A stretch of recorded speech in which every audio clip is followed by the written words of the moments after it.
Alhamdulillah, wassalatu wassalamu ala rasulillah al-mustafa wa ala alihi wa ashabihi wa man ittaba bisunnatihi ila yaumiddin. Amma ba'd.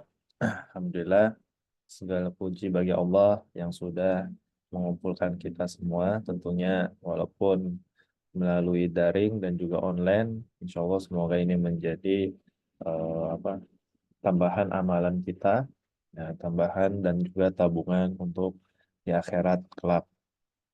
Baik, Alhamdulillah kita akan melanjutkan ya pembahasan tentang fikih ya, tapi kita belum masuk ke pembahasan hukum-hukum dan apa bab-bab sholat dan lain halnya karena kita masih membahas tentang perbedaan-perbedaan pendapat atau kita sebut juga khilafiyah. Ya, khilafiyah itu kan perbedaan antara para ulama dan bagaimana kita bisa menyikapi hal itu semua.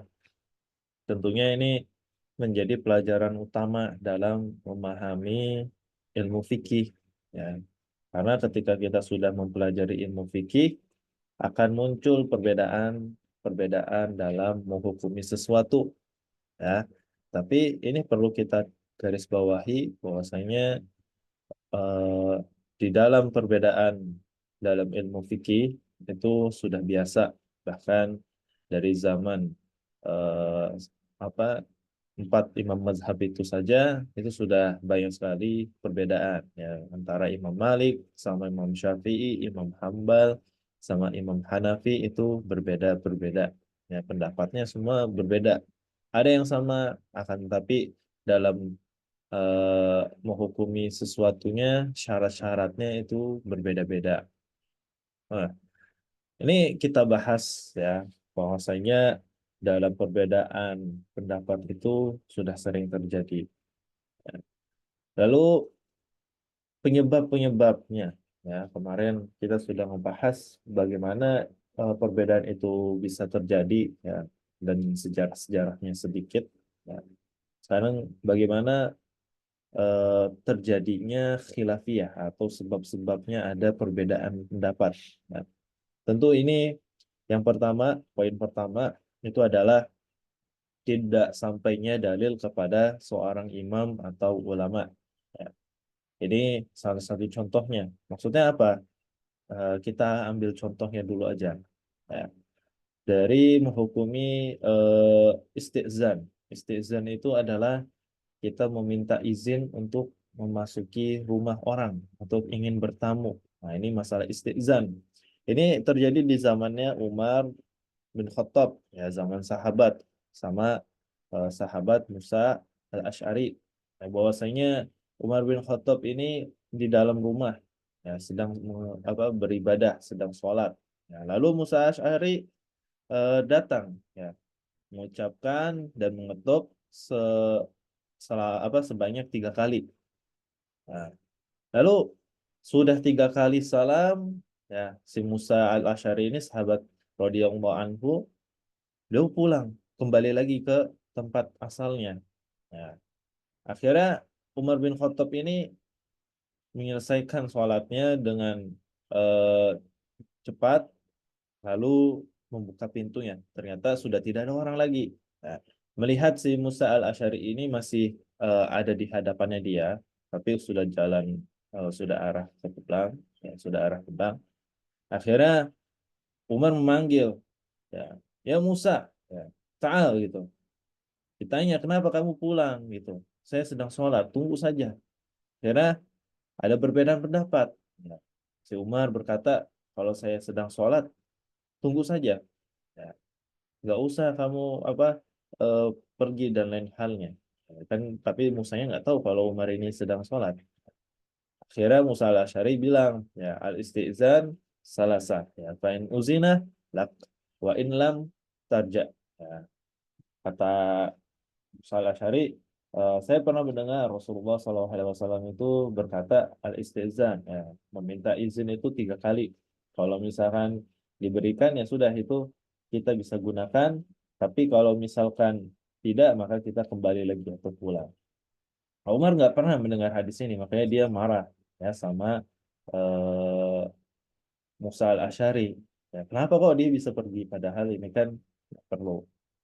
Lalu masalah tentang wabah taun.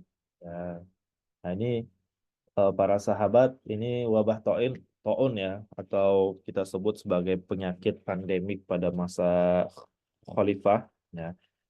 Itu zamannya Khalifah Umar bin Khattab.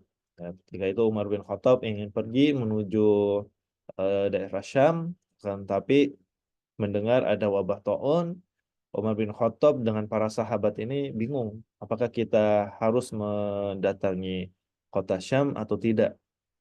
Lalu mereka beristihad, ya sudah datang saja.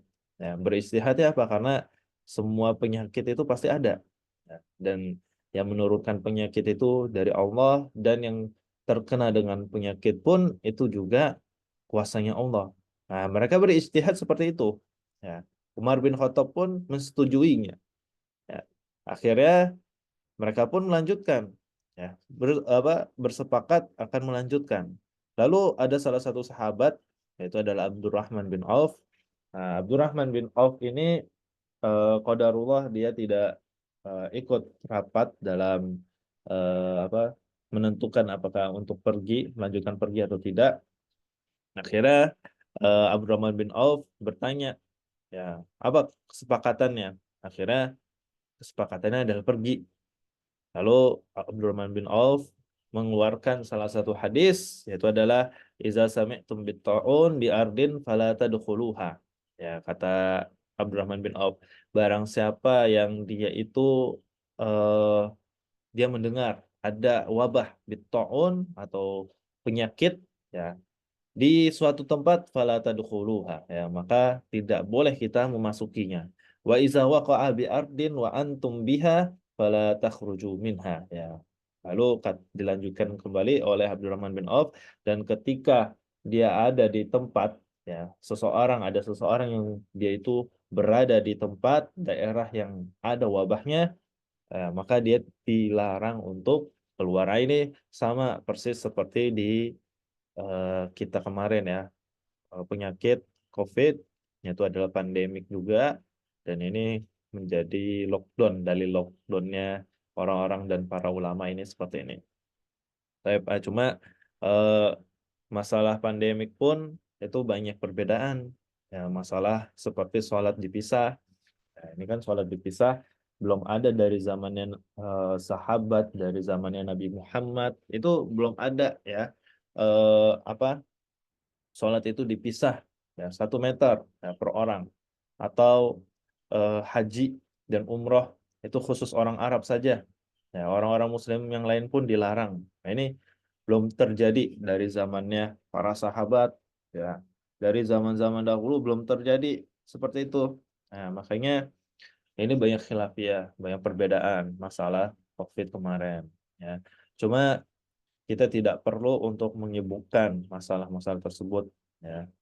Kita cukup eh, taat saja, ya. Kalau misalkan waliul amri melarang ya sudah, ya. Cuma kemarin banyak perbedaan, maka banyak sekali ya khilafiyah di dalam hukum ini, ya. Nanti insya Allah kita akan membahas tentang eh, wabah tersebut, ya, dan bagaimana hukumnya bisa dihukumi sholat itu harus bisa-bisa. Baik. Lalu ada juga masalah iddah, ya, masalah iddah bagi wanita hamil. Nah, wanita hamil ini kan dia mempunyai masa iddah ketika ditinggal oleh suaminya yang wafat. Nah, masa iddahnya itu di dalam Al-Qur'an kan, wallazina yatawaffawna minkum wa yazaruna azwajan yatarabbasna bi anfusihinna arba'ata ashhuri wa ashra. Ya, 4 bulan 10 hari. Arba'ata ashhuri wa ashra. Ya, 4 bulan 10 hari ini masa iddahnya yang tertulis di dalam ayat Al-Qur'an. Nah, di sini ada perbedaan antara Ali dan juga para sahabiah. Ya, Ali dan juga para sahabat-sahabat perempuan. Nah, Ali dan Ibnu Abbas berpendapat bahwasanya ya masalah iddah bagi wanita hamil, ya, kalau misalkan ada ibu-ibu hamil, ya, ibu-ibu hamil, dia sudah hamil 8 bulan, yang normalnya 9 bulan itu sudah lahiran, ya. Lalu ketika sudah masuk ke bulan ke-8, ya, sudah mau masuk bulan 9, afwan, ya. belum lahiran ya, belum lahiran tapi sudah baru masuk.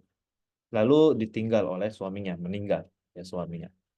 Nah, di sini ada khilaf ya. Apakah ya masa iddahnya ini setelah lahir baru dihitung atau ketika ditinggal itu sudah dihitung sebagai masa iddah ya. Nah, jadi ada banyak khilafiyah di sini ya. Yang pertama Ali dan juga Ibnu Abbas bersepakat bahwasanya masa iddah itu eh, terjadi ketika suaminya sudah meninggal ya. Bukan setelah lahiran ya baru itu dihitung nanti masa iddahnya kapan enggak. Tapi masa iddahnya setelah setelah wafatnya itu dihitung. Berapa? 4 bulan, 10 hari. Kalau misalkan dari pendapatnya Ali dan Ibnu Abbas ini, ditinggalnya suaminya itu, ya, atau wafatnya suaminya si perempuan hamil ini, itu di bulan pertama. Ya, bulan pertama ketika hamil. Maka apakah masa iddahnya 4 bulan 10 hari? Enggak. Diambil yang paling jauh, yaitu adalah lahir, lahirannya. Jadi menunggu 9 bulan, kalau sudah lahir, ya baru itu sudah selesai itu masa iddahnya habis, boleh mencari laki-laki lain, boleh dinikahi. Nah, di sini banyak khilaf. Ya. Jadi kalau Ali dan Ibnu Abbas mengambil yang paling jauhnya, ya, yang paling jauhnya. Nah, cuma ini pendapatnya Ali dan juga Ibnu Abbas, ya. Lalu ada Sahabiyah, yaitu adalah Subaiyah al-Aslamiyah, ya, radhiyallahu anha, bahwasanya ketika Ali dan juga Ibnu Abbas ya menghukumi sesuatu, ya, ketika masalah iddah ini mengambil 4 bulan 10 hari pokoknya atau yang paling jauh. Maka kalau Subaiyah al-Aslamiyah berbeda. Nah, ini kan perempuan. Nah, kalau Subaiyah ini pernah terjadi benar-benar dia ditinggal oleh suaminya, ya, ditinggal wafat. Lalu bertanya kepada Rasulullah, kapan masa iddahnya? Padahal tinggal 2 bulan lagi nih, ya, lahiran. Apakah masa iddahnya tetap dihitung 4 bulan 10 hari? Maka kata Rasulullah, tetap diambilnya setelah lahir. Ya, 2 bulan saja setelah lahir, ya, maka itu dibolehkan untuk menikah kembali. Nah, cuma ini banyak khilafiyah saja, ya, tidak masalah. Lalu juga ada perbedaan antara ulama Hijaz dan juga ulama Kufah. Ya, ini salah satunya dalam memaknai khomer. Ya, ini nanti ada kita bahas nanti ya. Cuma di dalam ulama tabi'in yang ada di Hijaz itu daerah Mekah sama Madinah, ya. Dan juga Kufah, Kufah itu daerah Baghdad, ya, Irak, Iran, itu disebut Kufah. Kalau misalkan ulama yang ada di Hijaz itu berbeda pendapatnya antara ulama yang di Kufah. Dikarenakan ya ulama yang ada atau sahabat yang ada di Hijaz, ada yang di kota Mekah dan Madinah itu lebih banyak dan memang kebanyakan di sana semua sahabat. Ya. Maka ketika dalam menghukumi sesuatu, ya mereka sudah banyak nih dalil-dalilnya. Oh, saya pernah dengar hadis dari Rasulullah. Ntar sahabat yang lain pun juga menyampaikan seperti itu. Lalu dihukumi sesuatu. Oh, jadi dari dalil ini kita ijma'kan bahwasanya misalkan khamar itu termasuk selain buah-buahan anggur saja, ya. Jadi buah-buahan yang lain, buah pin, buah stroberi misalkan, ya, atau buah eh, apel dan lain halnya ketika difermentasi lalu bisa memabukkan itu sudah masuknya ke dalam khamar. Ya. Nah, mungkin ini salah satu contohnya saja. Lalu di daerah Kufah, sahabat yang ada di sana itu tidak banyak, ya mungkin beberapa saja, ya. Dan itu pun ditugaskan oleh khalifah, ditaruh di sana. Ya, jadi hanya sedikit yang mereka tahu pun dalam menghukumi hadis, ya dalam hadis-hadisnya itu tidak sebanyak yang ada di daerah Hijaz. Ya, bisa saja kalau misalkan Anda dikirim ke daerah Kufah, Anda cuma hafal 1.000 hadis. Lalu yang lainnya pun juga sama 1.000 hadis. Tapi kalau misalkan misalkan jalurnya dari Abu Hurairah doang, yang lainnya dari Aisyah atau yang lainnya dari eh, Abdullah bin Zubair dan lain halnya. Memang berbeda-beda nih. Tapi kalau cuma 3 orang doang, Jadi referensi hadisnya sedikit, ya cuma 3.000 hadis, ya. Tapi kalau misalkan di Hijaz ini banyak, ya. Ada ratusan sahabat yang menghafal hadis, yang menghafal sebab-sebab turunnya hadis tersebut, ya, atau sebab-sebabnya turun ayat, maka paham mereka, lebih paham. Ya. Tapi apakah salah yang daerah Kufah itu dalam hukum sesuatu? Enggak, ya, karena qadarullah hadis yang mereka dapat itu tidak sebanyak yang ada di daerah Hijaz, ya. Nah ini, lalu kita masuk ke dalam berbeda dalam menghukumi. Ini poin kedua, sebab terjadinya apa perbedaan dalam hukum eh, Islam ini itu adalah menghukumi derajat suatu hadis itu berbeda-beda. Ya, ini kemarin kita sudah membahas tentang cadar misalkan. Ya, Syekh Bin Baz itu mengatakan bahwasanya hukum cadar wajib. Tapi kalau misalkan Syekh Al-Albani itu sunnah saja. Ya, dari mana mereka menghukuminya? Ya dari hadis, ya dari hadis juga. Jadi kalau misalkan Syekh bin Baz menghukumi cadar itu dalil yang menggunakan cadar itu sahih dan diwajibkan. Nah, akan tapi kalau Syekh Al-Albani bahkan menghasankan saja, ya tidak mensahihkan. Ya, jadi hukumnya turun yang dari wajib menjadi sunnah. Ya. Tapi ada yang lainnya juga masalah doa kunut. Ya, doa kunut ini sering terjadi perbedaan. Kalau misalnya doa kunut itu apa hukumnya? Kalau di mazhab Imam Syafi'i, doa kunut itu eh, dia mewajibkan, ya, dia mewajibkan atau bahkan mensunnahkan, ya, mensunnahkan doa kunut, ya, tapi jatuhnya seperti sunnah muakkadah yang hampir ke wajib, ya. Eh, Kalau misalkan Imam Malik, Imam Hambali itu hanya mensunnahkan saja, ya hukumnya mustahab, ya. Kalau yang melakukannya itu menjadi tambahan amalannya. Ya, kalau Imam Syafi'i itu kan dia jatuhnya yang sunnah muakkadah. Lalu ada yang membid'ahkannya, yaitu adalah mazhabnya Imam Hanafi. Imam Hanafi membid'ahkan doa kunut. Ya, doa kunut ini eh, s- ada dalil yang mana kok karena Rasulullah SAW qanata syahron. Nah, dia jadi doa kunutnya itu hanya sebulan saja dan itu tidak dilakukan setiap hari. Nah, ini berbeda pendapat. Ya, kalau Imam Syafi'i dalam hukumi ketika Rasulullah doa kunut selama sebulan, ya, selama sebulan melakukan setiap sholat itu doa kunut, ini dihukumnya seperti wajib ini. Wah, jadi ini boleh ini. Ya, sunnah muakkadah afwan, ya. Sunnah muakkadah. Tapi kalau mazhabnya Imam Malik, Imam Hanafi itu hanya eh, mensunnahkannya saja. Nah, tapi kalau Imam Hanafi ini mendoifkan dalil tersebut, makanya bisa menjadi bid'ah.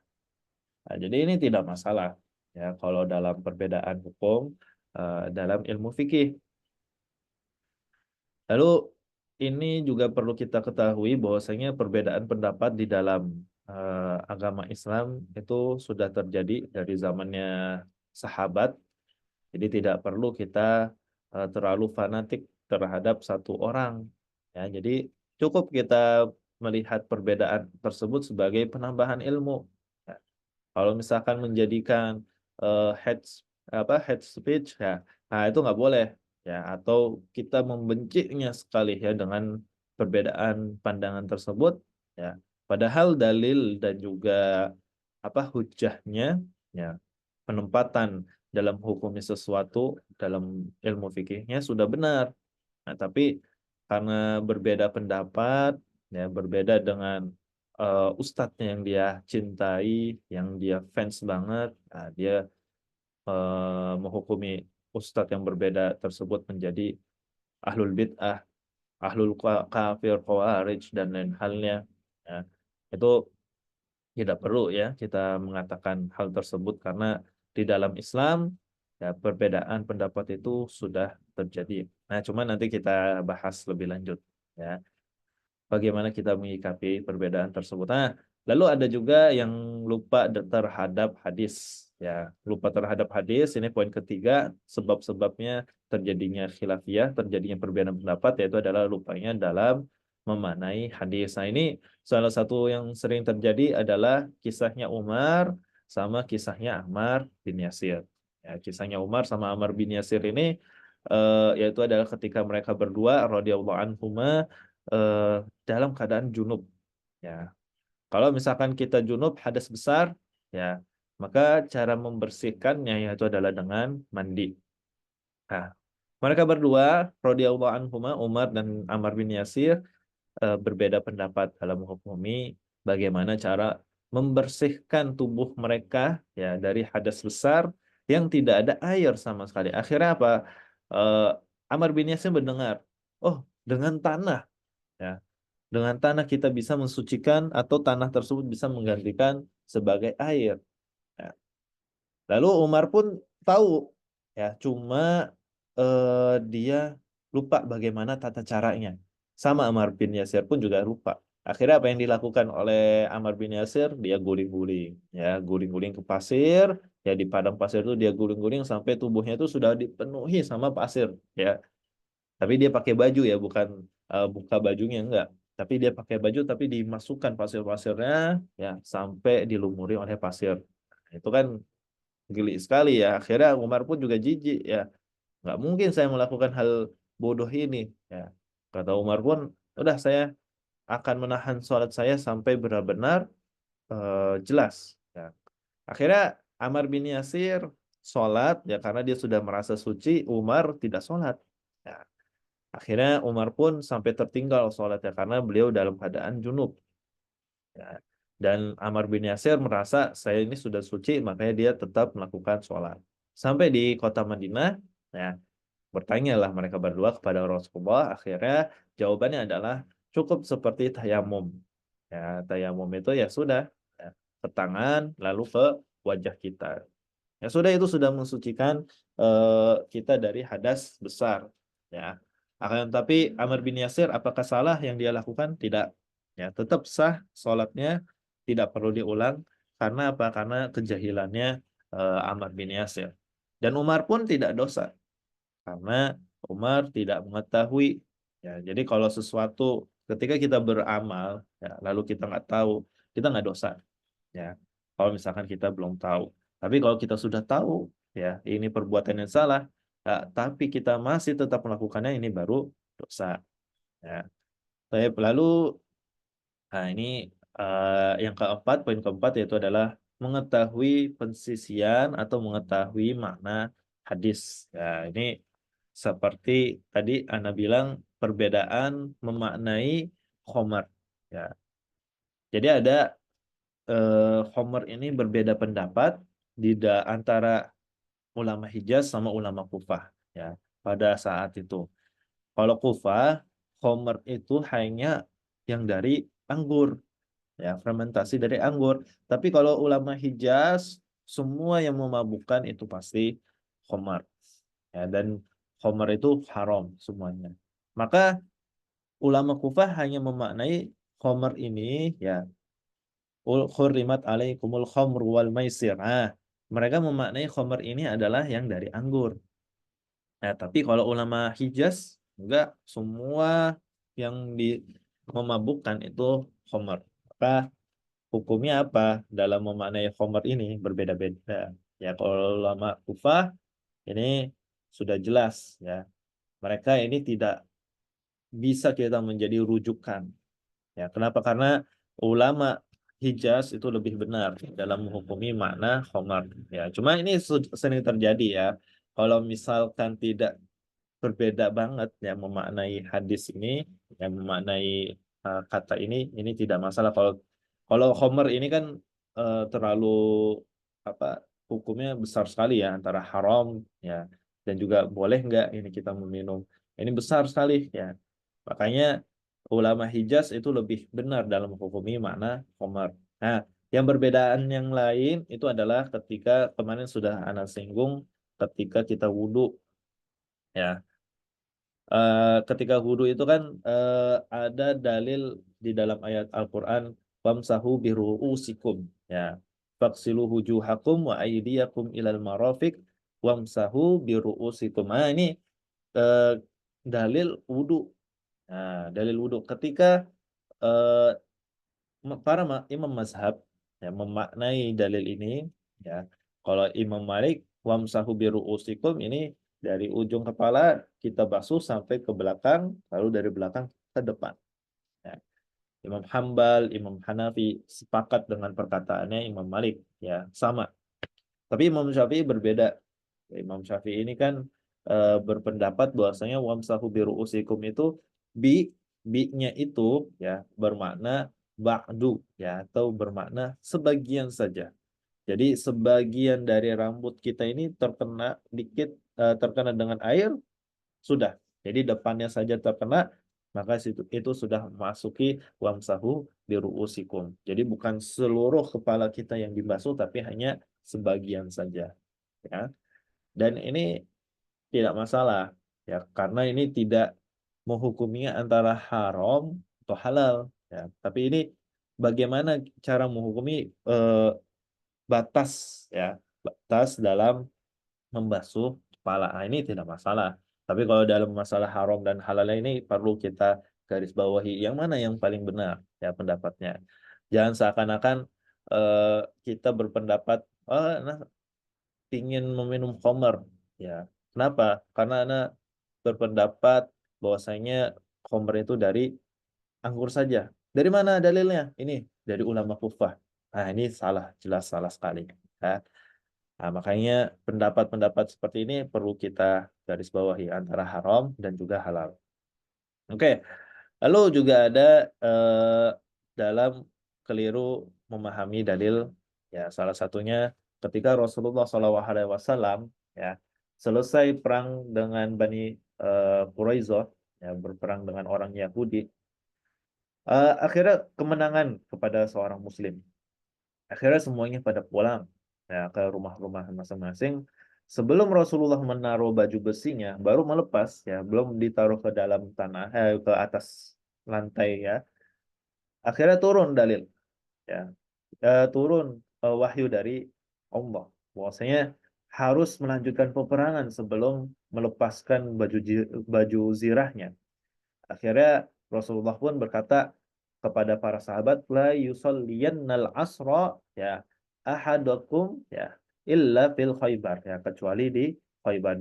Tidak ada salah satu dari kalian yang sholat asar kecuali sampai di Khaybar. Nah, di sini banyak perbedaan pendapat para sahabat pada saat itu. Ini zamannya Rasulullah. Yang pertama, tidak melakukan sholat sampai di Khaybar.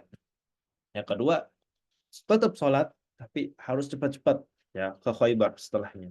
Nah, banyak memahami kita tidak sholat sampai di Khaybar, ada juga yang memahami cepat-cepat saja ya sholatnya. Nanti kita juga pergi ke Khaybarnya juga cepat-cepat. Nah, ini dua pendapat ini tidak salah. Bahkan Rasulullah tidak menganggap ini semua sebagai suatu yang sangat besar. Ya, ini karena memahami dalam makna hadisnya saja. Ya, keliru atau berbeda pendapatnya ini tidak masalah. Atau yang lainnya wa in kuntum mardo au ala safarin au jaa ahadum minkum minal ghaiti aw lamastumun nisa. Ini dalil eh, ketika kita ingin wudhu juga yang membatalkan ya. Nah, ini juga kalau misalkan aula mastumun nisa di sini maknanya berbeda-beda. Ya, ada yang bilang lamastumun nisa itu menyentuh saja, menyentuh perempuan itu akan membatalkan kesucian kita ya. Maksudnya akan membatalkan wudhu kita. Atau menyentuh tapi dengan menggunakan syahwat ya. Ini juga ada juga pendapatnya Ibnu Abbas bahwasanya lamastumun nisa ini adalah melakukan jima atau hubungan biologis dengan istrinya. Nah, baru membatalkan ya, membatalkan wudhunya. Ya, kalau misalkan seperti ini, bagaimana pendapat yang paling benar ya? Sudah kita melihat saja ulama yang paling kita eh, suka ya atau kita taklid yang sebutnya sebagai taklid ini tidak masalah ya kalau taklid. Cuma kalau kita sebagai thalibul ilm seperti ana harus mencari dalil yang paling benar, yang paling sesuai ya. pendapat ana yang lebih masuk yang mana ya, tapi tentunya tidak menggunakan hawa nafsu ya. Nah ini lalu juga ada eh, sebagai perbedaannya tersebut tidak menganggap hujjah dari dalil. Maksudnya seperti apa? Ada terjadi di dalam puasa kafarot. Ya, puasa kafarot ini kan ada perbedaan pendapat. Ya, puasa kafarot ini kan 3 hari. Apakah dilakukannya secara berurutan atau boleh dipisah-pisah? Nah, ini ada perbedaan. Ya, kalau semua mazhab kecuali Imam Hambal, ya, itu berpendapat bahwasanya puasa itu boleh terputus. Misalnya sekarang puasa, besok enggak, besoknya lagi puasa, besoknya lagi tidak, lalu lusanya lagi puasa. Nah, ini dibolehkan. Ya. Tapi kalau mazhabnya Imam Hambal wajib, yaitu adalah dia berurutan. Ya. Dan ini sesuai dalam dalil. Dalilnya dari mana sih? Nah, padahal ada dalil yang menyebutkan eh, walaki yu'akhidhukum bima aqadtumul aiman fakaffaratuhu it'amu asyrati masakin min awsati ma tut'imun ahlikum au kiswatuhum au tahriru raqabah faman lam yajid fasyamu salasati ayyam. Nah, ini fasyamu salasati ayyam. Di sini ada perbedaan pendapat. Nah, kalau misalkan para imam mazhab yang lain ya, yaitu adalah Imam Malik, Imam Syafi'i, Imam Hanafi, berpendapat fasyamu salasati ayyam, puasa 3 hari ini tidak perlu urutan, ya, tidak masalah. Ya, urutan boleh, tidak urutan pun tidak masalah. Tapi kalau mazhab Imam Hambal, kenapa kok dia mewajibkan untuk berurutan? Karena ada pada zaman dahulu, ya, ini kan di dalam ayat Al-Quran ya, ayat Al-Quran itu kan belum tertulis ya, belum tertulis di dalam lembaran-lembaran seperti Al-Quran pada saat ini. Akhirnya ketika dikumpulkan, ya ini kiroahnya ya, dikumpulkan bacaannya si fulan apa, fulan ayat 1 di surat An-Nisa misalkan apa. Nah, nanti ini harus mutawatir. Mutawatir itu harus semuanya sepakat. Ini ayatnya seperti ini. Ya, tidak boleh ada perbedaan di dalam ayat Al-Quran, penyusunan ayat Al-Quran menentukan ayat-ayatnya ini seperti ini, yang mutawatir. Ya, nggak boleh yang satunya berbeda. Misalkan Ana bilang saya pergi ke pasar, yang satunya ada lagi saya pergi ke eh, misalkan musola, saya pergi, ya ini nggak boleh. Jadi harus mutawatir itu harus sama. Kalau saya bilang saya ke pasar, ya yang lainnya pun juga harus bilangnya saya ke pasar. Tapi ini kan dari hukum hadisnya ya, hukum hadisnya. Kalau misalkan ada dalil eh, fasya musalah sati ayam ini dari ayat Al-Quran, maka semuanya fasyamu salah sati ayam. Ya, nggak boleh ada yang berbeda. Kalau misalkan fasyamu isnain yaumain, nah, atau fasyamu yaum wahid, nah ini berbeda.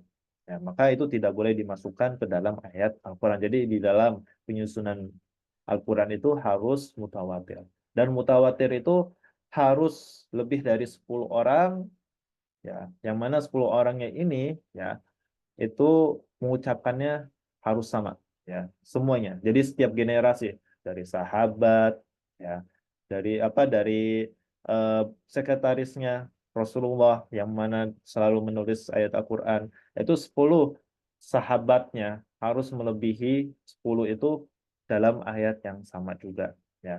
Lafaznya, hurufnya itu harus sama. Nah, kalau misalkan Ibnu Mas'ud ini berbeda dengan sahabat yang lain. Ibnu Mas'ud menulisnya fasyamu salah satu ayam mutatabi'an. Nah, tapi tidak ada nih di dalam ayat Al-Quran. Tapi ini kiroahnya Ibnu Mas'ud. Ya, Ibnu Mas'ud bilangnya fasyamu salah satu ayam mutatabi'an. Ya, maksudnya 3 hari secara berurutan. Nah, ini diambil sebagai rujukannya Imam Hambal. Ya, sebagai bahwasanya puasa itu harus 3 hari. Ya, 3 hari dan juga berurutan.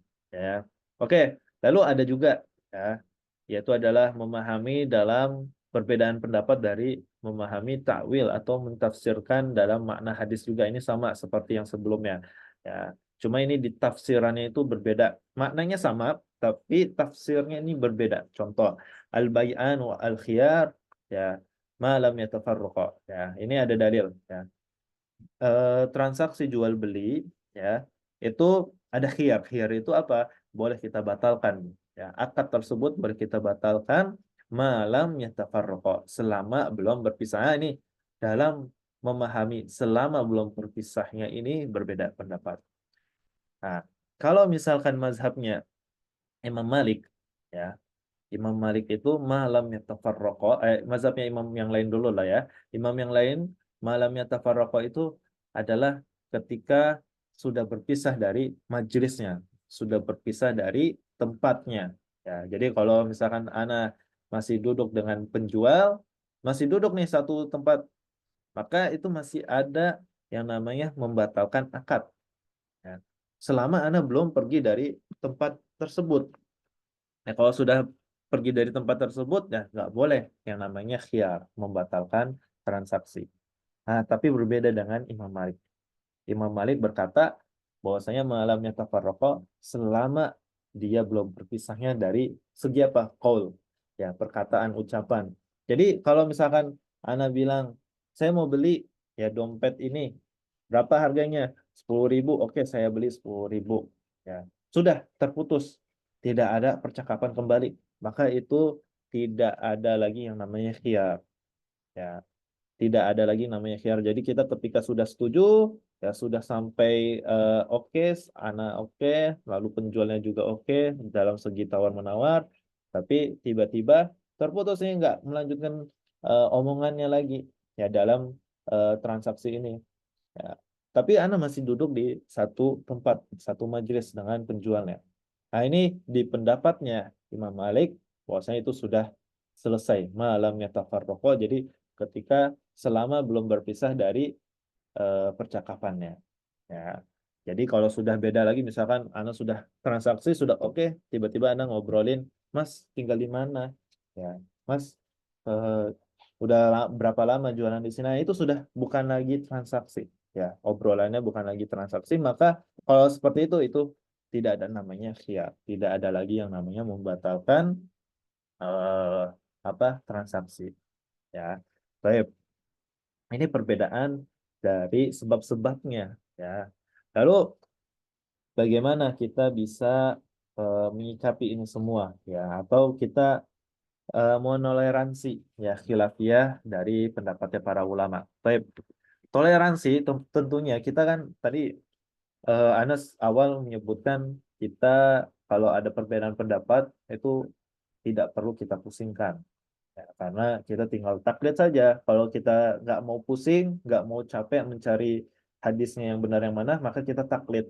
Nah, tapi taklidnya ini harus diperhatikan, ya, bahwasanya yang kita taklid, bahwasanya yang kita ikuti ulamanya atau ustadznya, ya, itu dari segi akidahnya harus benar.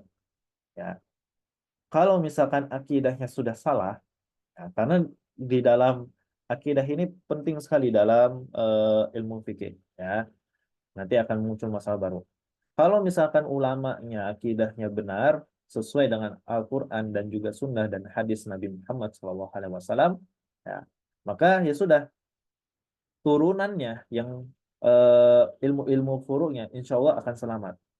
Ya, kalau misalkan usul itu akidahnya, ya akidahnya dalam rukun pertama kan kita harus bersaksi, ya syahadat. Dan syahadat ini masuknya ke tauhid.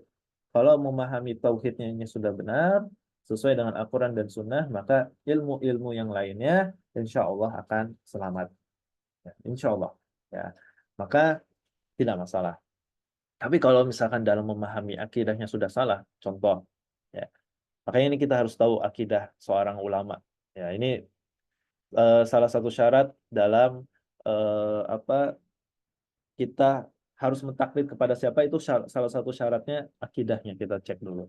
Kalau misalkan akidahnya itu sudah melenceng, ya salah satu contohnya akidahnya dia berkeyakinan bahwasanya akidahnya itu qadariyah.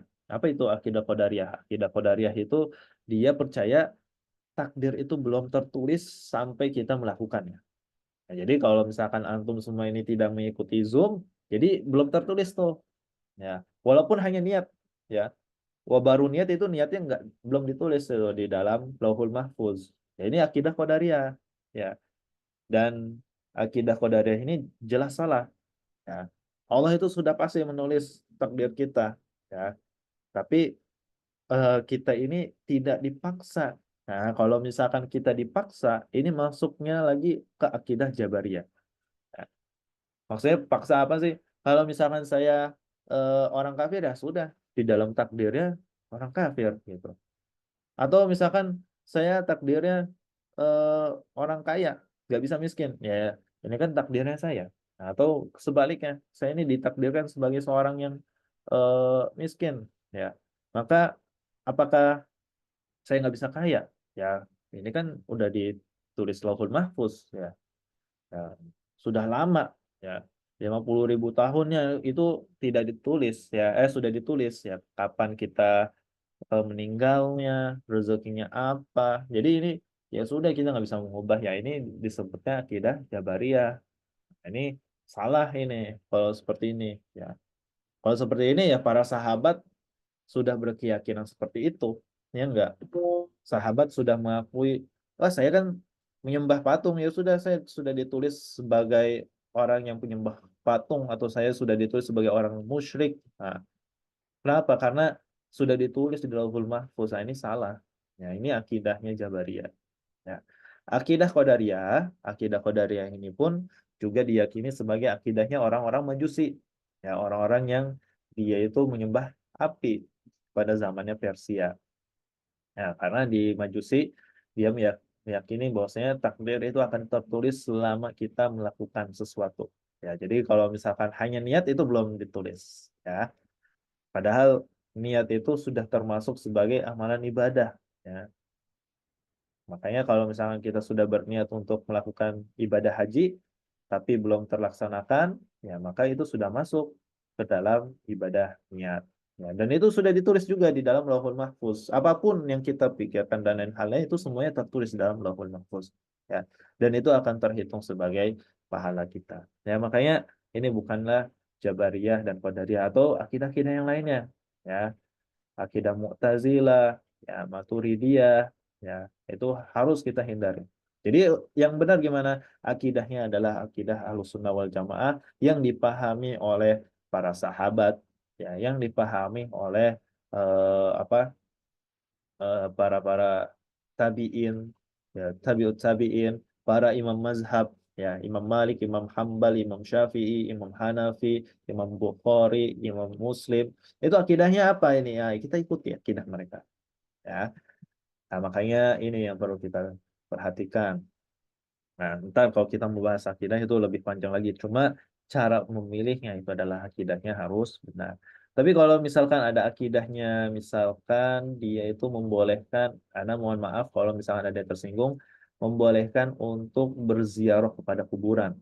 Ya, kenapa kok harus ada ziarah? Oke, ziarah itu boleh di dalam Islam, tapi tidak boleh kita berziarahnya itu sebagai salah satu ibadah. Itu tidak boleh. Ya. Kalau misalkan kita sampai berdoa, ya, berdoa di depan kuburan itu boleh, ya, boleh. Tapi yang didoakan itu bukanlah eh, buat mencari keberkahan kitanya, ya. Misalkan ada kuburannya ulama siapa, ya, ulama-ulama lainnya, ya. Itu kita nggak boleh berharap ini doa kita pasti mustajab di depan dia, ya, di depan kuburannya. Nah, ini sama halnya seperti orang-orang musyrik, ya, orang-orang yang menyembah patung, ya. Orang-orang yang menyembah patung itu kebanyakan, ya, patung-patung yang mereka buat itu dulunya orang soleh, ya, seperti zamannya Nabi Nuh, ya. Patung-patung yang dibuat itu adalah orang-orang soleh. Wadda, Suwa'a, Ya'uqa, wa Yagusa, wa Nasro. Ini 5 patungnya ini dulunya orang soleh. Kuburan ini gimana ya? Mereka merahasiakan, ya. Tapi mereka tetap membuat patung, ya. Jadi yang membuat patungnya ini generasi selanjutnya, generasi anak-anaknya, ya, cucunya. Mereka mendapati bahwasanya oh ada orang soleh nih. Gimana kalau kita buat saja patungnya agar bisa menjadi pengingat. Awalnya seperti itu. Tapi lama-kelamaan apa? Akhirnya patung-patungnya itu dijadikan apa? Dijadikan tempat ibadah. Ya, mereka berdoa di depan patung. Ya, mereka pingin ibadahnya biar khusyuk di depan patung. Ah, ini salah jadinya. Ya, ini ibadah yang diawalinya hanya seperti itu. Ya, saya doanya baru bisa khusyuk di depan eh, patung ini atau kuburan ini. Nah, ini bisa menjadi kesyirikan. Kenapa? Karena itu bisa menjadi, kalau misalnya kita berniatnya hanya berdoa si mayitnya, itu tidak masalah ya di depan kuburan. Tapi kalau kita mendoakan diri kita di depan mayit, diharapkan doanya kita itu disampaikan dari seorang mayit ini kepada Allah. Nah, ini tidak akan membawa manfaat sama sekali ya. Orang yang sudah mati tidak bisa membawa manfaat kepada kita kecuali dia masih hidup. Ya, orang soleh yang masih hidup, kita berdoa, tolong doakan saya Ustadz, ya, biar saya anak-anaknya soleh, solehah. Nah, itu boleh. Tapi kalau sudah meninggal, nggak bisa. Nah, ini yang dilakukan oleh orang-orang pada zaman dahulu sampai sekarang pun masih diulang lagi. Ya, maka kalau ada istilah sejarah itu akan terulang, ya sekarang sudah terulang kembali. Ya, jadi mohon diperhatikan ini ya, akidah itu sangat penting sekali. Nah, ini salah satu eh, contohnya. Lalu masalah khilafiyah tadi ya. Bagaimana kita bisa mentoleransi khilafiyah? Salah satu khilaf yang perlu kita perhatikan itu khilaf itu terbagi-bagi juga ya. Ada khilaf syaz, khilaf yang lemah, ada juga khilaf yang kuat. Oke, khilaf yang syaz ini salah satu contohnya, khilaf yang syaz itu adalah ketika ada orang yang menghukumi yang seperti tadi, ketika kita menghukumi makna khomer ya. Kalau di Kufah khomer itu adalah eh, fermentasi dari anggur di ulama Kufah, tapi ulama yang Hijaz menyebutkan semua yang memabukkan itu adalah khomer dan semua khomer adalah haram ya. Ini ada dalilnya ya. Muskir ya haram ya. Kullu muskil khamru wal khamru haram ya. Ini dalilnya banyak. Ya, bahkan ini diucapkan oleh Rasulullah. Ya. Jadi ulama Kufah pendapat ini batal. Ya, yang mana semua khamr itu adalah anggur. Ini batal. Kenapa? Karena ada hadis, yang ada dalil yang mana menyebutkan bahwasanya semua yang memabukkan itu ya pasti khamr, dan khamr itu sudah pasti haram. Ya, jadi mau fermentasi dari apa saja itu yang memabukkan itu sudah pasti haram. Sudah pasti khomer, dan khomer sudah pasti haram ya. Lalu ada perbedaan pendapat nih ya. Kalau misalkan mabuknya itu mabuk makan durian ya, mabuk makan tape, itu tidak masuk dalam mabuk yang khomer ini ya, beda itu ya mabuknya. Kalau mabuk yang dimaksudkan di dalam ayat Al-Quran, di dalam hadis, itu adalah mabuk yang bisa menghilangkan akal kita, yang tidak bisa membedakan mana air, mana susu, yang nggak bisa membedakan juga mana eh, kotoran sapi, mana eh, buah-buahan, itu dia nggak bisa membedakan. Ya, Homer itu sampai menghilangkan akal kita. Ya, tapi kalau mabuk makan durian, mabuk makan tape, ya itu kita masih bisa mikir. Ya, itu hanya apa kayak pusing doang ya, tidak sampai ke mabuk yang menghilangkan akal. Nah, ini nggak masalah. Ya. Lalu ada juga eh, dalil yang lainnya, ya ini yaitu adalah dalil ketika menggauli istri. Ya, nisa hukum harsul lakum fa'tu harsakum anna syi'tum. Ya, ini ada dalil istri-istri kalian. Ya, ini dari surat An-Nisa, itu adalah ladang buat kalian, ya ladang pahala. Ya, maka datangilah ya ladang tersebut dari mana saja yang kalian hendaki. Nah, di sini ada pendapat ulama yang membolehkan untuk berhubungan atau jima melalui belakang atau dubur, ya dubur istrinya. Nah, ini sudah jelas salah, ya. Kenapa? Karena ada dalil yang menyebutkan dari Rasulullah SAW, mal'unu man ata imrotahu fi duburiha, ya. Orang yang berhubungan jima dan lain halnya biologis di melalui dubur itu mal'un, dilaknat. Maka diharamkan. Nah, dan ini perbuatannya kaumnya Nabi Lut. Ya, kaum Nabi Lut ini banyak yang melakukan hubungan biologisnya melalui dubur. Ya, makanya banyak sekali yang homoseksual dan lain halnya itu dibolehkan oleh mereka. Ya, karena yang penting berhubungannya melalui dubur. Nah, ini salah satu yang dilaknat. Ya, kan apa yang diazab oleh kaum Nabi Lut pada saat itu? Ya, tanahnya diangkat, sudah diangkat lalu dibalikan, diturunkan dengan paksa. Bukan hanya diangkat lalu dijatuhkan, enggak, tapi ini diangkat, dibalikkan tanah tersebut, ya, lalu diruntuhkan. Ya, maka itu laknat sekali. Ya, nah ini perkataan ulama yang mengatakan bahwasanya berhubungan melalui dubur itu boleh, ini dilaknat. Ya, ini bukannya ulama tersebut dilaknat ya, maksudnya perbuatan itu dilaknat. Ya, maka ini pendapatnya syaz, ya, pendapatnya syaz. Nah, lalu ada juga, ana mohon maaf kalau misalnya ada yang tersinggung, yaitu dalam menghukumi musik, ya, musik. Kenapa kok musik itu diharamkan? Ya, karena pertama, ana ambil pendapatnya dari para imam mazhab. Ya, imam mazhab pada zaman dahulu itu sudah eh, mengharamkan. Ya, tidak ada yang mengatakan membolehkan bermain musik, ya, dikarenakan memang inilah, ya, mazhab yang paling ijma'nya semua ulama, para sahabat, para ulama-ulama pada saat itu, para imam mazahib, ya, itu tidak ada yang membolehkan bermain musik, ya.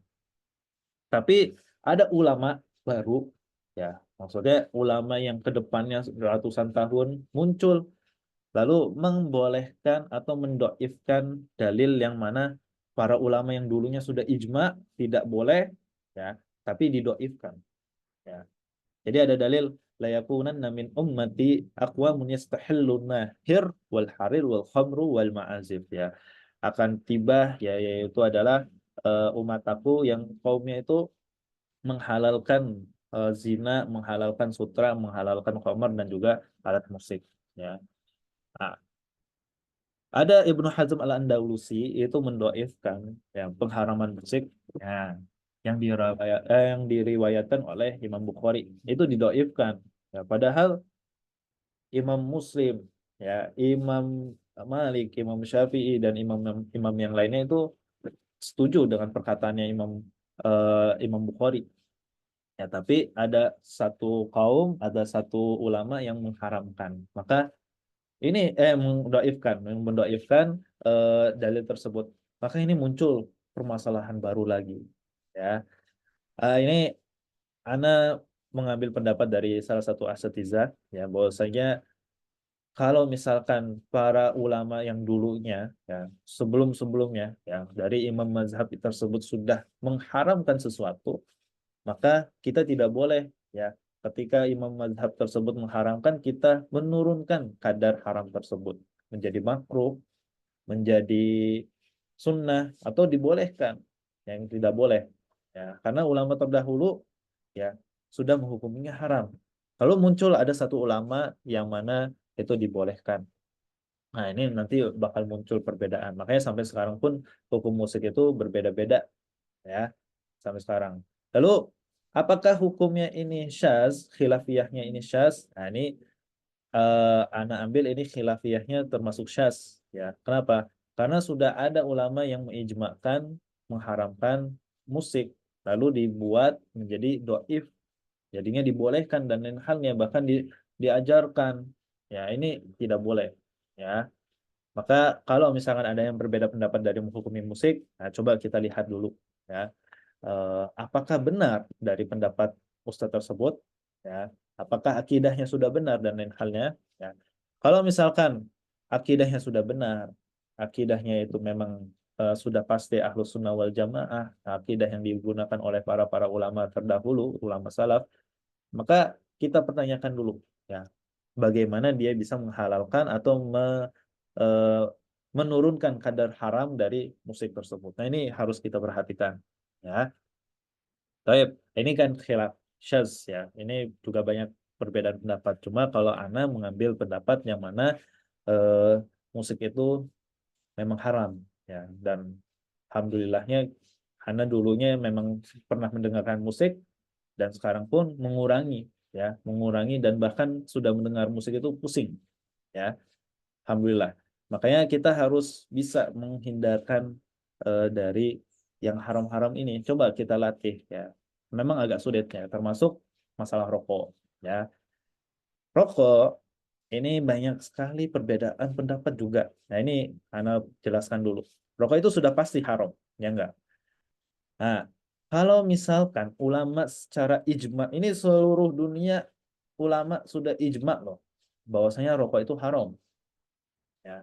Tapi ada salah satu ustadz yang mengatakan rokok itu boleh, ya, asalkan, ya, haram kalau misalkan di depan anak, di tempat umum, dan hukumnya makruh kalau misalkan sendiri. Nah, ini banyak yang diambil pendapat oleh perokok-perokok, ya. Akan ini masih makruh, ya.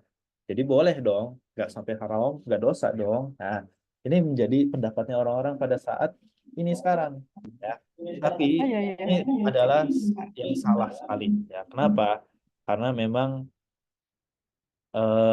di dalam menghukumi sesuatu yang dulunya sudah ijma haram, maka kita tidak boleh menurunkan hukum tersebut, ya, menjadi makruh dan lain halnya. Kecuali, ya, semua ulama setuju, seluruh dunia, ya, bahwasanya rokok ini kan rokok sudah seperti di seluruh dunia juga ada yang merokok, ya. Jadi kalau misalkan seluruh dunia ini ulama sudah berijma, sudah menghukumi sesuatu, oke, ijma kita turunkan menjadi makruh, oke, itu tidak masalah.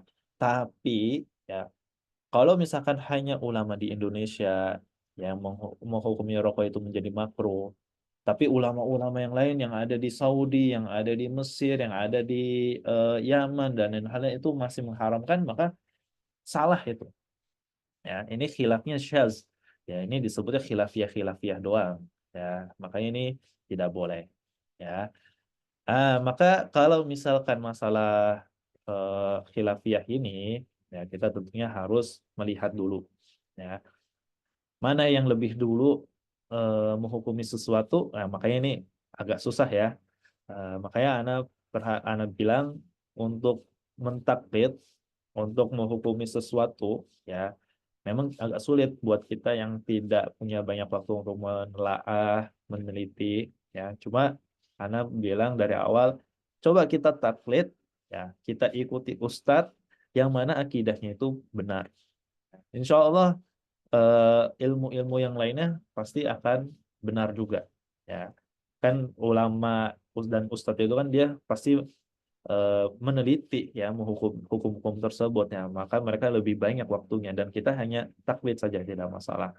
Nah, jadi kalau misalkan ada ulama yang menghukum ini ustadz, ya, ustadz Ahlus Sunnah wal Jamaah yang jelas, ya, akidahnya, kalau misalkan dia ada berpendapat, kalau Ana bilang misalkan ada yang bilang rokok itu mungkin benar makruh dan lain halnya, ya sudah, ya, tapi kita lihat dulu, ya, akidahnya. Ya, cuma mungkin kalau ulama Ahlus Sunnah wal Jamaah tidak ada yang yang menghalalkan atau memakruhkan rokok. Ya.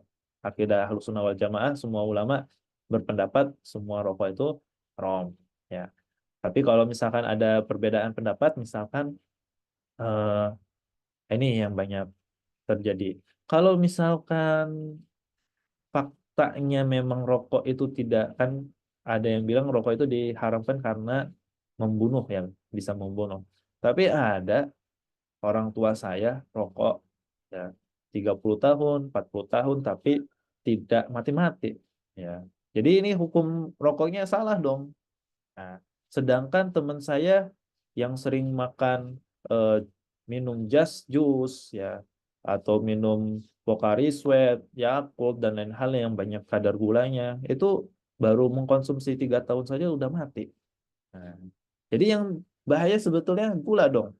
Nah, gula seharusnya haram juga dong. Nah, ini perkataan ahlul juhala ana bilang, ya, orang-orang jahil, orang-orang yang pingin menghalalkan sesuatu yang sudah jelas haram. Nah, ini tidak boleh, ya. Kalau misalkan dia itu menghalalkan sesuatu, ya, yang sudah jelas haram, maka dia harus ada dalil yang benar-benar. Nah, ini sekarang kan banyak sekali ya orang-orang ini menghalalkan rokok atas dasar tadi yang Anda sebut. Ya, jadi ini tidak boleh. Nah, kenapa? Karena sudah jelas ulama itu mengharamkan, tapi mereka memaksa bahwasanya gula itu kalau misalkan gula membunuh, bisa mati, maka rokok pun juga bisa seperti itu. Maka hukumnya gula yang halal, rokok pun juga halal. Nah, ini jangan sampai seperti ini ya. Ana mohon kepada eh, para penuntut ilmu di sini, kita harus lebih hati-hati lagi ya, dalam memahami. Ini kan logika ya. Memang kalau memainkan logika secara logik, iya, iya juga ya. Tapi ini sudah jelas pemikirannya menyesatkan. Ya. Kalau dalam memahami pengharaman dalam Al-Quran, ya misalkan, ini ada contoh juga uh, babi, babi itu sudah jelas haram bukan? Ya kan, sudah jelas. Tapi apa yang disebabkan babi itu haram? Oh, ternyata ada cacing pitanya atau dan lain halnya. Nah, ini banyak yang bilang, ya cacing pita itu bukan hanya di babi, di sapi ada, di kambing ada. Tapi kenapa ya babi doang yang diharamkan? Nah, ini permainan akal saja. Ini orang-orang zaman dahulu pun juga sering seperti itu. Ya. Dan ini adalah pemikiran-pemikirannya orang-orang munafikin. Ya, hati-hati ya. Kita nggak boleh. Ya, sudah jelas babi itu haram, tapi mencari cara agar babi itu tidak diharamkan. Nah, sama juga rokok, mencari cara bagaimana rokok itu tidak dijatuhi sebagai haram. Nah, ini Ana sering berdebat sekali dengan orang-orang yang suka rokok, termasuk teman-teman Ana, dan tidak bisa dinasehati sama sekali. Maka ya sudah, itu urusannya dia dengan Allah saja. Ana pun hanya menyampaikan. Nah, makanya kalau misalkan masalah hukum-hukum ini, kalau misalkan dulunya sudah ijma, maka tidak boleh kita menurunkan hukum tersebut sampai semua ulama benar-benar ijma. Ya, ini yang hukum dasar yang sudah secara umum ya. Misalkan babi itu sudah jelas haram. Ya, di berbagai daerah babi itu sudah ada. Rokok itu sudah jelas haram karena apa? Seluruh negara itu pasti ada yang merokok. Ya, maka pasti ulama setiap negara sudah tahu nih hukumnya apakah haram atau enggak tidak. Kalau semua ulama berijma bersepakat bahwasanya ini tidak haram, maka ya sudah turun ke hukumnya yang dari haram misalkan menjadi makruh dan lain halnya. Tapi kalau hanya satu ustadz doang yang mengatakan enggak kok rokok itu enggak haram, maka pendapat tersebut kurang tepat, kurang kuat. Ya, karena seluruh ulama itu sudah mengharamkan rokok. Baik. Taib. Karena sudah hampir 1 jam lebih, yang kita cukupkan dulu. Insya Allah nanti kita membahas lagi ada khilaf lemah, ada khilaf yang kuat, lalu bagaimana kita bisa menanggapi cakapan tersebut. Baik. Eh, Mungkin untuk pertanyaan di sini, baik, apa ya mungkin kalau ada pertanyaan Anda hanya bisa jawab satu dulu. Ya, nanti untuk pertanyaan yang lain kita ajukan di ke depannya ya. Baik, ini karena waktunya sudah sedikit. Bagaimana membedakan suatu takdir itu adalah suatu arahan Allah kepada kita untuk mengevaluasi dan memperbaiki diri kita karena ada kesalahan diri kita atau kondisi yang harus kita terima saja sebagai ujian kesabaran dan keikhlasan diri dan sebagai wasilah penghapus dosa. Baik. Memang untuk masalah takdir di sini, makanya apakah takdir ini misalkan takdir buruk itu adalah baik untuk kita, apakah takdir baik ini baik atau buruk untuk kita, ini kan memang kita nggak tahu ya maksud Allah ini apa ya. Kalau menurut Ana ya, inna ma'al usri yusro ya, termasuk itu ya, sesungguhnya dalam kesulitan itu ada kebaikan ya, atau dalil yang lain. Ana lupa dalil dalam bahasa Arabnya, tapi di surat Al-Baqarah kalau nggak salah, itu adalah tidak semuanya yang menurut kita itu baik ya itu baik ya, tapi bisa jadi yang suatu yang baik itu adalah keburukan dan keburukan itu adalah suatu yang baik. Nah, ini disebutkan dalam takdir juga ya. Lalu bagaimana kita bisa tahu ini takdir buruk ini apakah baik untuk kita? Apa memang takdir buruk ini memang buruk ya? Nah, ini makanya kita harus memahami ya, makanya kita harus meminta kepada Allah dan lain halnya ya. Maka kalau misalkan apakah arahan ini untuk mengevaluasi atau untuk bersabar, ya tentunya kalau misalkan kita sudah mengetahui misalkan ya kita dapat istrinya eh, kurang baik, ya istrinya buruk dan lain halnya. Apakah kita harus mengevaluasi? Maksudnya evaluasi itu kita ceraikan aja istrinya, ya. Atau misalkan kita harus sabar, ya, atau ikhlas ya karena ujian dan lain halnya. Ini dua-duanya menurut Ana benar semua, ya. Kalau misalkan ini dari segi syariat, ya. Kalau misalkan sabar, dia dapat pahala. Kalau dia bisa mengevaluasi atau dia menggugurkan istrinya tersebut, ini contoh saja ya, maka itu tidak masalah juga. Ya, dua-duanya benar. Ya. Lalu bagaimana kita bisa memilih antara dua itu ya istikharah. Ya, kita harus istikharah. Mana yang lebih baik? Ya.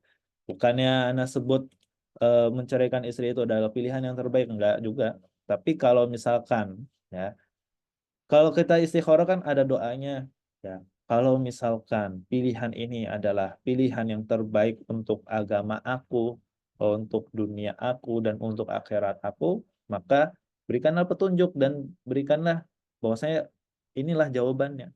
Nah, maka ya sudah. Kalau kita sudah yakin ya bismillah ya. Atau kita ikhlaskan saja. Ya, itu juga tidak masalah ya.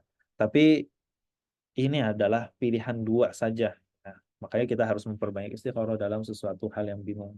Ya, kalau misalkan ini takdirnya benar untuk mengevaluasi, untuk memperbaiki diri kita ya, tentunya sudah pasti ya. Takdir itu yang takdir buruk itu pasti sudah pasti kita harus memperbaiki, mengevaluasi, dan juga tentunya itu harus sabar ya, harus sabar. Baik, oke lah satu pertanyaan lagi ya. Bolehkah tradisi atau kebiasaan di masyarakat yang dulunya mengandung syirikan, ya, yang melanggar syariat, kita lakukan, tapi dengan menghilangkan kandungan kesyirikan dan kesalahannya? Contohnya acara tahun baru, tidak dengan bakar dengan foya-foya, tapi diganti dengan diisi doa bersama. Maulid Nabi menghilangkan nasyid-nasyid, berbau syirik, dan wanita-wanita yang tampil bergoyang di panggung, kayak ulang tahun. Oke, taib. Tidak boleh. Ya tentunya tradisi dan kebiasaan masyarakat yang ini bukan hanya mengandung syirikan dan pelanggaran syariat saja ya. Apapun yang tidak ada ajarannya dari Nabi Muhammad dan para sahabat, maka tidak boleh kita eh, melakukannya. Ya, ini memang ada yang bertanya kemarin ya, Maulid Nabi gimana Maulid Nabi? Oke, Maulid Nabi Anda sebut sebagai suatu hal ibadah, bukan ibadah, suatu acara yang memang ini dibuat oleh orang-orang Syiah.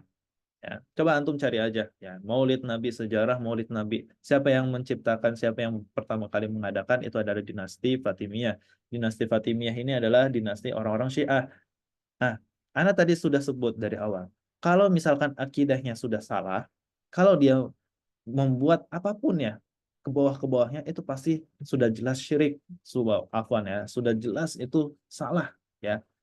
Ya bisa jatuh kesyirikan juga ya. Makanya tidak perlu kita amalkan ya.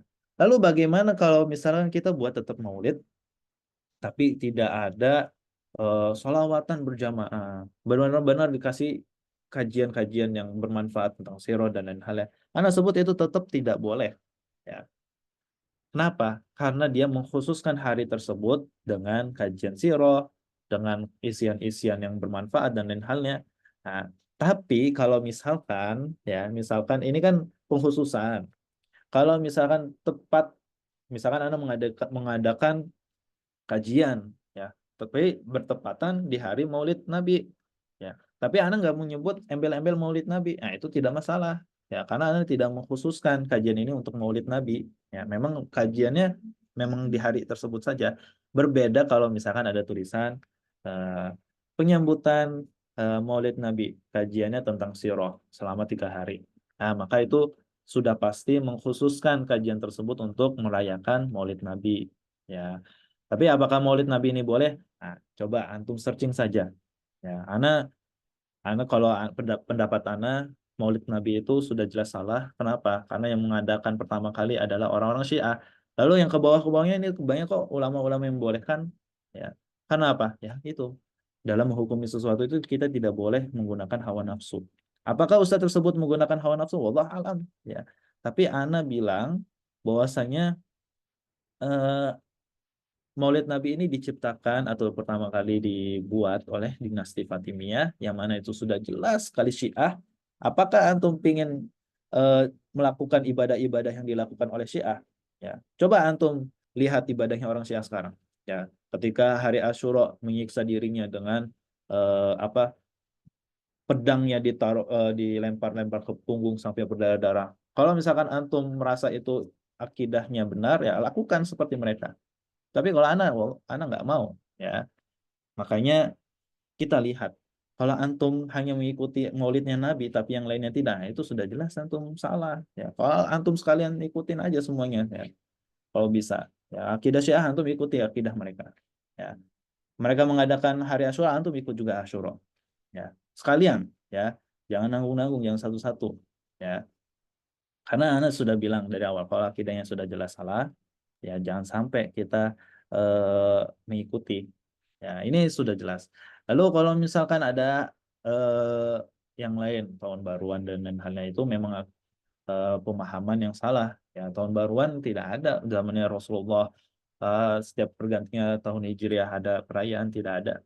Ya, tapi kalau misalkan ada kok ya, 10 Muharram ada ininya dan lain halnya. Nah, ini bukanlah perayaan tahun baruan. Ya, ya ini pokoknya tidak perlulah kita mencontohi orang-orang kafir, orang-orang yang akidahnya salah. Tidak perlu kita mencontohi. Ya, kita sudah punya hari besar kok, hari Id, Idul Fitri, Idul Adha, ya.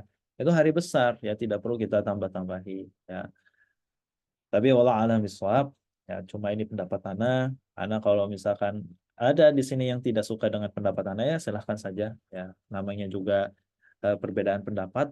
Ya, kalau Ana menyampaikan sesuai dengan Al-Quran dan Sunnah dan juga sesuai dengan apa yang diyakini oleh akidah para salaf, ya orang-orang imam mazhab, Ana mengambil dari itu semua. Ya. Dan tentunya ini perlu kita garis bawahi bahwasanya dalam mengikuti taklid, ya atau kita mencintai seseorang itu tidak perlu terlalu fanatik, ya. Oh ini Ustadz Ustadz Afisena ini berbeda pendapat dengan Ustadz Ana, ya yang di rumah, yang Ana sering ikuti secara online dan juga offline, ya. Oh ini salah ini. Ya sudah, ya mungkin memang penyampaian Ana tidak masuk ke antum, ya jadi Ana tidak memaksa antum untuk mengikuti Ana, ya terserah. Wala alam bisawab, ya nanti insya Allah kita lanjutkan kembali. Kalau ada pertanyaan-pertanyaan, insya Allah pertemuan selanjutnya kita membahas tentang bagaimana kita menyikapi dan juga sedikit ya, khilafiyah. Nanti insya Allah untuk pekan depannya lagi kita bahas tentang bab toharoh. Insya Allah. Baik. Wala alam bisawab. Kembali lagi kalau misalnya ada kesalahan dari perkataan dan juga penjelasan, mohon maaf. Ya ini kesalahan dari diri Anda sendiri. Dan jikalau saja ada penyampaian yang baik dan menyentuh eh, hati antum, ya tentunya itu adalah kembali lagi kepada Allah Subhanahu wa taala dan juga itu hidayah dari Allah Subhanahu wa taala. Baik, Allah alam bisawab. Kita cukupkan dengan doa kafaratul majelis. Subhanakallahumma wa bihamdika asyhadu an la ilaha illa anta astaghfiruka wa atubu ilaik. Wabillahi wa taufiq wal hidayah. Wassalamualaikum warahmatullahi wabarakatuh. Waalaikumsalam warahmatullahi wabarakatuh.